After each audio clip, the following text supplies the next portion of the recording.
পররাষ্ট্র প্রতিমন্ত্রী শামা ওবায়দ তিনি বলছেন মেরুদণ্ড সোজা রেখে সব দেশের সঙ্গে সম্পর্ক এগিয়ে নিতে চায় বাংলাদেশ। তিনি বলছেন গণতান্ত্রিক সরকার পররাষ্ট্র নীতি হবে বাংলাদেশ ফার্স্ট, যেখানে প্রতিটি সিদ্ধান্তে দেশের স্বার্থকে অগ্রাধিকার দেওয়া হবে। আমরা দেখলাম 5 আগস্টের পরে ভারতের সাথে বাংলাদেশ সম্পর্কের একটু ঘাটতি হয়েছে। এখন কি মনে হয় ভারতের সাথে সম্পর্ক কি আগের মতো বা নতুন করে আরো বেশি ভালো সম্পর্ক স্বাভাবিক হবে কিনা বা সম্পর্ক করে উঠবে কিনা? দেখেন, একটা কথা বলি, পরিবর্তন হচ্ছে এটা আপনি বুঝবেন কিভাবে? পরিবর্তনের একটা বড় ইন্ডিকেটর হলো সম্পর্কের পরিবর্তন। যেমন ধরেন, সহজ উদাহরণ দিই, যে আপনি যদি মনে করেন আপনি এমন একটা ফ্যামিলিতে জন্ম নিয়েছেন এবং আপনার উন্নতি অগ্রগতির আকাঙ্ক্ষা আছে, কিন্তু আপনার ফ্যামিলি এটা তথাকথিত চিন্তা করে বা আপনাকে আগ্রহ, তখন আপনি কি করেন? তখন আপনি সেই ফ্যামিলির থেকে একটা দূরত্ব বজায় রেখে নিজের যে ড্রিম, নিজের যে স্বপ্ন, নিজের যে লাইন, সেই লাইনে যান। হয়তো সফল হন অথবা ব্যর্থ হয়ে আবার ব্যাক টু দ্য প্যাভিলিয়ন, ফ্যামিলিতে ফিরে আসেন, বাপ বকাঝকা করে, মা 2টা বকাঝকা দিয়ে, বাপ 2টা থাপ্পড় দিয়ে আবার নিয়ে নেয়। হ্যাঁ, তার মানে কি, পরিবর্তনের জন্য প্রথম কাজ হলো সম্পর্কের পরিবর্তন ঘটানো। তো সম্পর্কে এটা একইভাবে এখন বিএনপির ক্ষেত্রে বড় পরিবর্তনটা কোথায় হয়েছে? জামাত কিন্তু বিরোধী দলে যাইতে চায়নি, তারা বারবার জাতীয় সরকারের কথা বলেছে। সর্বশেষ আমি যে খবর আপনার পাইছি, 15টা সিট 3টা মন্ত্রণালয়, তাতেও তারা রাজি বিরোধী দলের। কারণ তারা তো ক্যাডার ভিত্তিক রাজনৈতিক অর্গানাইজেশন, তারা সবসময় প্রো ইস্টাবলিশমেন্ট, সবসময় কোনো না কোনো ফর্মে ক্ষমতার সাথে থাকতে হয় তাদের, সেটা যেই আমলই হোক।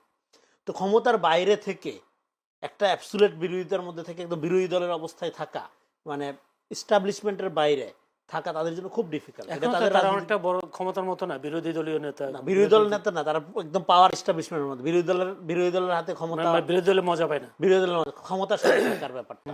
হ্যাঁ, সেইটা তারা সবসময় চাইছিল। তো সেটা বিএনপি এত কিছুর, এবং এই কারণে বিএনপি আসলে চাঁদাবাজ হয়ে গেছিল নির্বাচনের আগে, এই কারণে তারেক রহমান খুব খারাপ হয়ে গেছিল।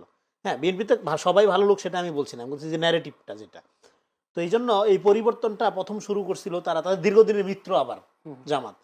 ফলে এটা খুব ডিফিকাল্ট ছিল যে এরকম একটা মিত্রের সাথে একটা মুখোমুখি, হ্যাঁ, একটা প্রতিদ্বন্দ্বিতার সম্পর্কের মধ্যে যাওয়া, একজন আরেকজনকে চরমভাবে ধরেন, হ্যাঁ, আপনার মুখোমুখি অবস্থানে দাঁড়ানোটা, এটা খুবই একটা কঠিন কাজ ছিল। তো ফলে এই পরিবর্তনটা যখন তারা মেনে নিছে বা পরিবর্তনের দিকে নিজেদেরকে নিয়ে গেছে, তখনই আসলে এটা একটা নতুন পলিটিক্যাল ডাইমেনশন তৈরি হচ্ছে, এটা বোঝা যাচ্ছিল, এটা শুরু হয়ে গেছিল এর মধ্য দিয়ে। তো এখন এর ফলে আসলে দেশীয় স্ট্রাকচারে যেটা, অ্যাট দ্য সেম টাইম এটা পররাষ্ট্রনীতি আপনি যেটা বললেন, সেখানেও এটা প্রভাব ফেলবে স্বাভাবিক। সেই পররাষ্ট্রনীতির ক্ষেত্রে এখানে আমরা দেখলাম কি, কথায় কথায় এন্টি ইন্ডিয়ান, দিল্লি না ঢাকা। আরে ভাই, 5 তারিখ পার হয়ে গেছে, দেশে স্টেবিলিটি দরকার, বাণিজ্য দরকার, ইনভেস্টমেন্ট আনা দরকার।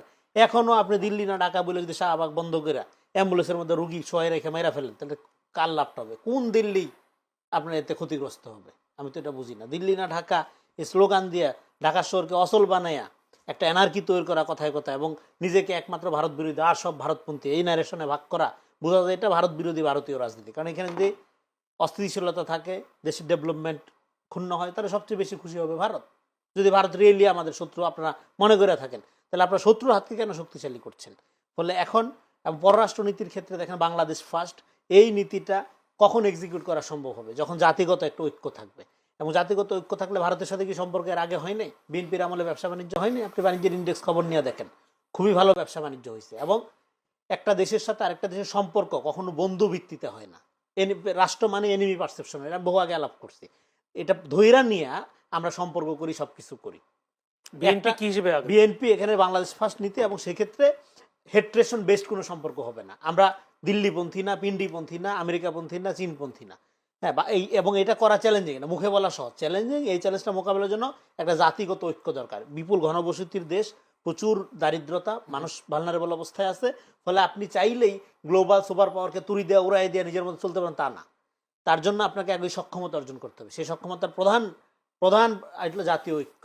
জাতীয় ঐক্যের মধ্যে দিয়ে যদি আপনি, তখন আপনি বার্গেনিং পাওয়ার অর্জন করতে পারেন, সেটা ইন্ডিয়া হোক, চায়না হোক, আমেরিকা হোক।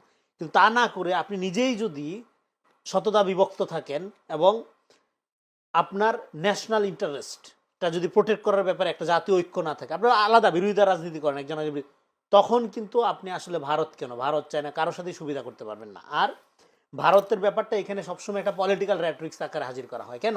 যারা এখানে ভারত বিরোধী রাজনীতি করে, আপনারা দেখেছেন নিউজে, তারা গোয়েন্দা সংস্থার সাথে, ভারতীয় গোয়েন্দা সংস্থার সাথে মিশতেছে, ভারতের কূটনীতির সাথে গোপনে আলাপ করতেছে, সবই করতেছে।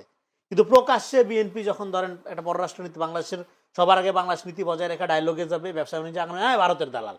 সো এই যে হেট্রেশন বেসড পলিটিক্সটা, এটা বাংলাদেশকে আগায় নিবে না। সাউথ এশিয়ান একটা কমন আইডেন্টিটি আমাদের আছে, আমাদের হেট্রেশন বেসড পলিটিক্সের কোনো সুযোগ নেই। আপনি ধরেন ইউরোপ আমেরিকায় যখন যান, আপনি তো একটা ইন্ডিয়ান রেস্টুরেন্টে খাইতে যাবেন, একটা পাকিস্তানি রেস্টুরেন্টে খাইতে যাবেন, গ্লোবাল কন্টেক্সটও আপনার চিন্তা করতে হবে। আজকে পৃথিবীটা এরকম না যে আপনি শুধু আপনি আপনার পরিবার এগুলো নিয়ে থাকতে পারবেন। তো সেদিক থেকে বাংলাদেশের পররাষ্ট্রনীতি আমি বলি যে সম্পর্কের পরিবর্তন, যেটা বাংলাদেশ সেই সম্পর্কের পরিবর্তনের দিক থেকে এটা গোটা দুনিয়ার সাথে সম্পর্কের দিক থেকে, আপনার পররাষ্ট্রনীতির সম্পর্কের দিক থেকেও একটা পরিবর্তনের